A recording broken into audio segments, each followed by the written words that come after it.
I never planned or expected to create this kind of video, but this is challenging, and I can't think of any more challenging thing to create than this, a book commentary. No Longer Human by Osamu Dazai. It is a semi-autobiography story, and it is written in a person's point of view. The tone is cold and crude, and if you're not really used to the coldness, you will shiver to your very core. So, trigger warning, the book depicts depression, social alienation, anxiety, and suicide. And also, this video discusses those aspects of human experience. And so, if you're uncomfortable with those kind of things, you probably shouldn't watch this video or read the book. I'm gonna explore the story and offer my own commentary, the way I digested the book. And if you haven't read the book yet, this is gonna be a spoiler, so I suggest you to stop watching if you're planning on reading, and then come back later if you're interested. For a long time, the story No Longer Human had been in the back of my mind. For some reason, I always come across the book. It is a very famous book, and I already downloaded the EPUB on my phone, but never really bothered on reading it until recently, because I came across it again on a Pinterest post that said, quote unquote, if you want to get your mind fucked with these books, and No Longer Human is first on the list. And I immediately was intrigued, because I thought that the book is non-fiction, so now I got curious and decided to read it. The book is very comforting in a way. I felt hugged while being naked. That's how I felt, and it gave me strength in a way that I am not alone with my sentiments, my pain, and that death is really easy, but I choose life. I choose to fight and carry on despite the absurdness of everything. The first sentence of the first chapter goes, "Mine has been a life of much shame." And immediately I can feel the coldness and dullness just from those words. It feels like a cold winter breeze suddenly whips through me. I can't say that the narrator is dead, but much more than that. It feels to me that he was weeping without tears. And if hell is real, I would vouch in my life that it isn't a burning hellfire, but a very dark and cold place. On to the first paragraph, and then I'm completely lost in the world of Dazai. The narration is so intimate. It was the kind of honesty you only express to yourself, and as I move across the pages, my eyes grew wider and wider.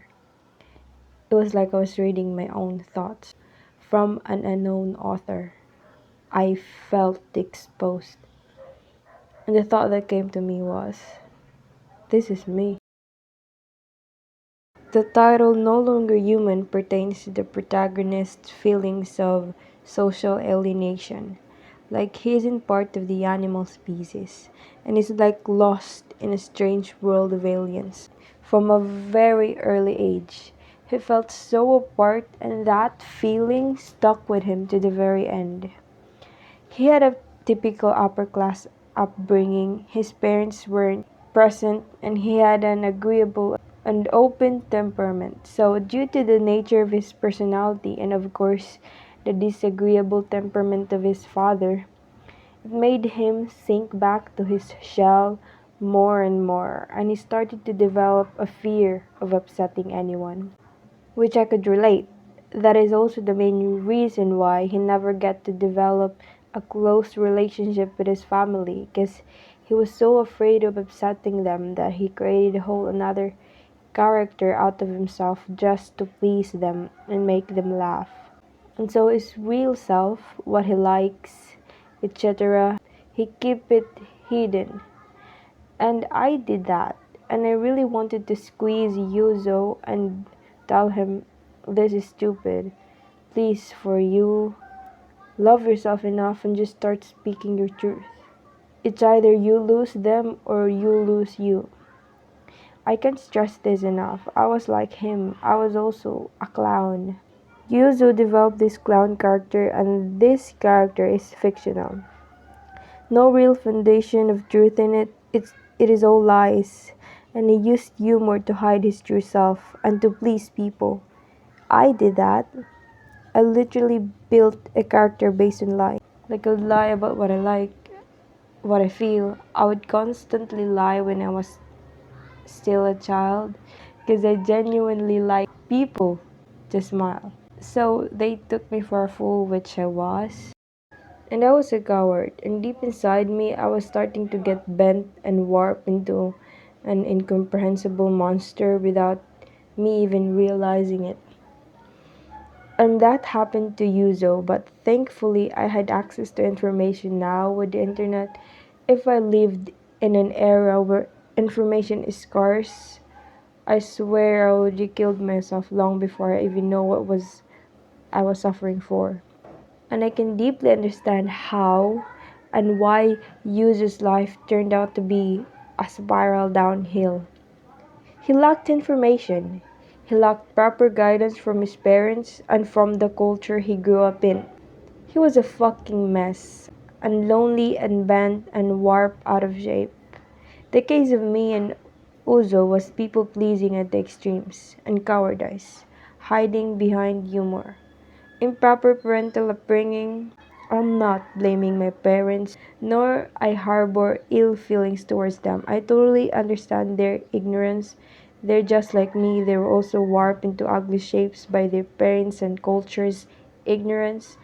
And for this, I'm deeply thankful to the internet. Like, really. Unlike Uzo, though, he knew what he wanted. Like, he wanted to be a painter. He wanted that book rather than that mask. He actually knew, but not me. I had no clue. Because since I was a child, I kept on lying and lying until I believed all the lies. And then when I realized they were not true, I was left with nothing. Like, I don't even know myself. Because in the process of people pleasing at the extreme, I lost myself. And I wanted to hug Ozo and cry with him.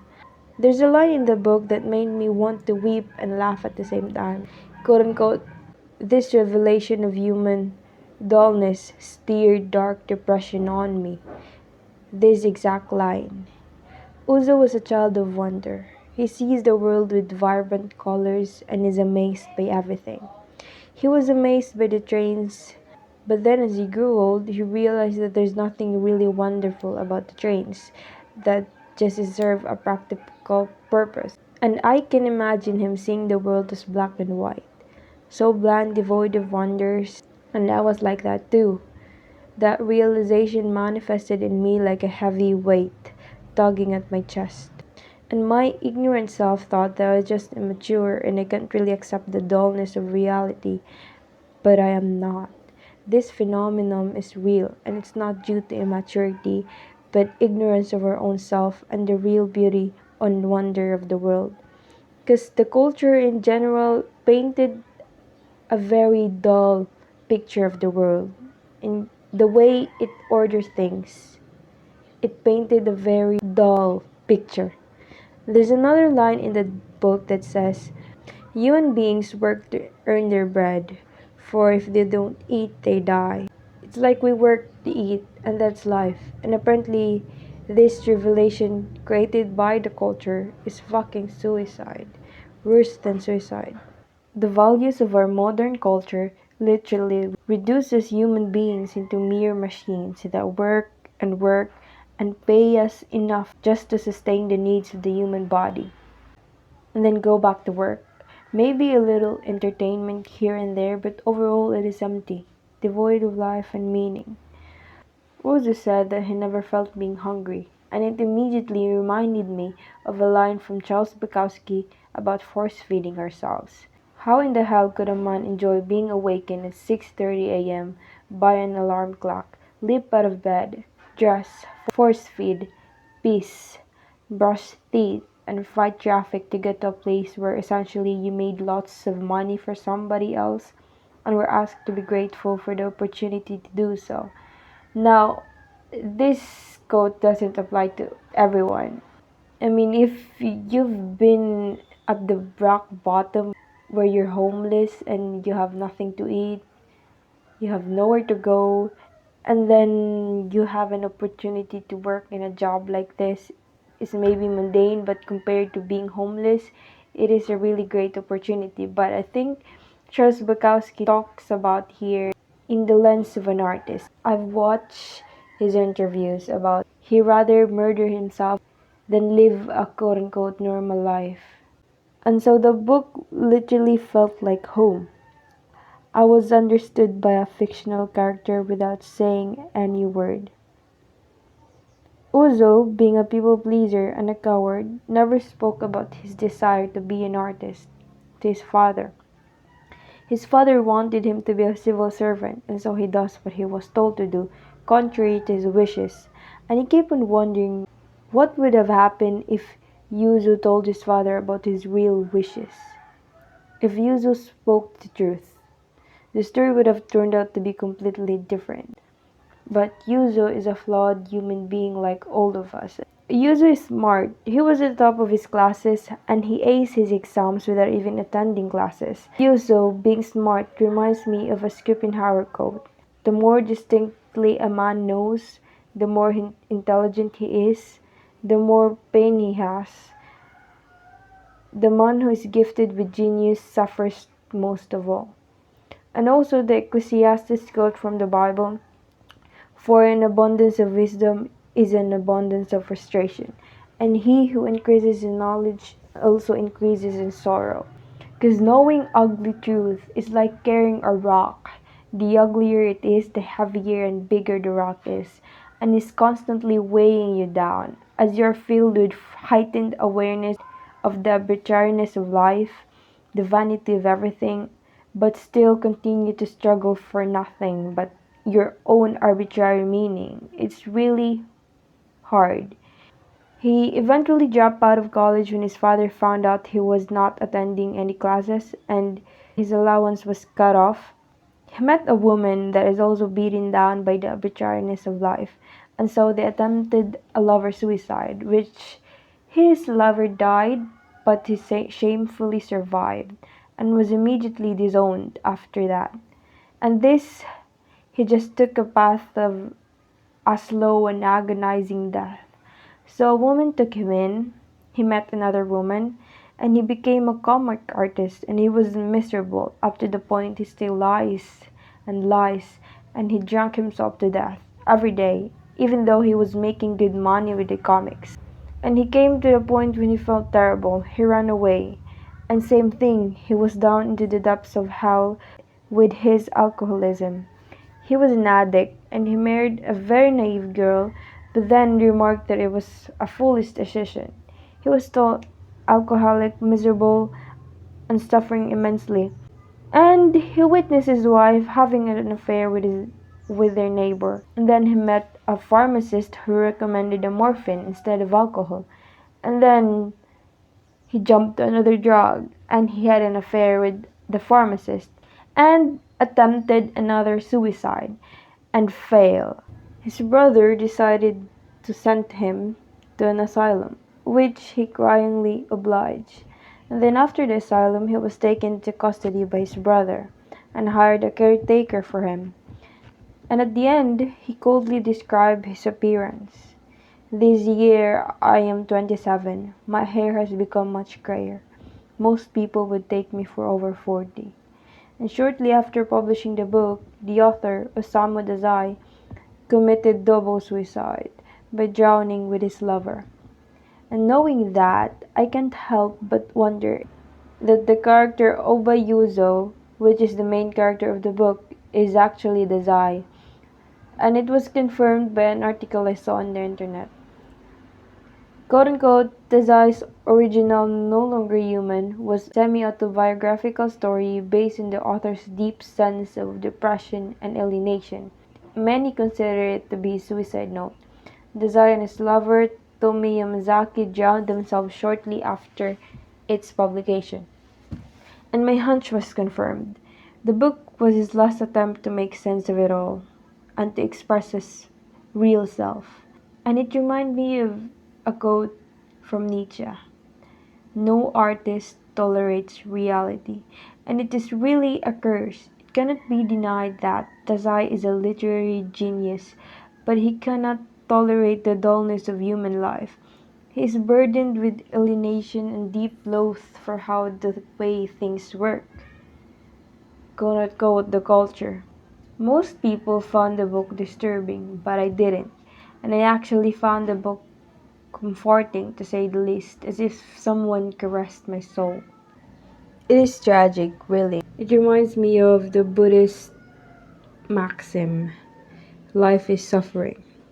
The way we organize our lives, the values of our cultures, is deeply warped and bent. And this is the cause of every artist's pain. In Yuzo or Dazai's perception, the world is black and white, and the only color there is their very blood. So hello, if you've reached the end of the video, I just want to say thank you for your time, and I hope you get something out of this. And before I officially end the video, I want to let you know that I am creating a webcomic or webtoon, and it's out now on Webtoon and Tapas. The title is Land of the Gods. The genre is fantasy and action. It is about the lost heir of a very powerful empire that bears a curse that is slowly gnawing at his sanity as he ages.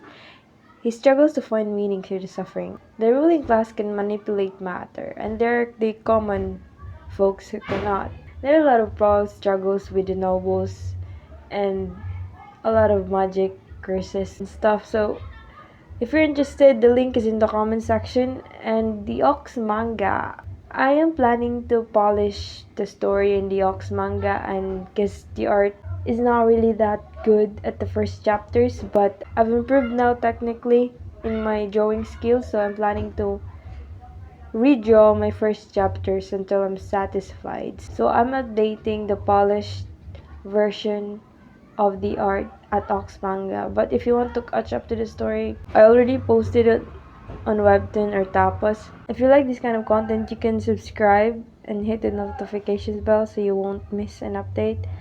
And because I create videos like this every week, and I post time lapse of my webcomic every day on YouTube Shorts. If you'd like to support the channel, you can do so by liking. It really helps with the algorithm, and commenting what you think about really helps. And of course, donation is greatly appreciated. The PayPal link is in the comment section along with all my socials. So yeah, that is all for me. Tell me your thoughts down below about what you think about the book, or have you read it yet, or anything. And yeah, see you when I see you.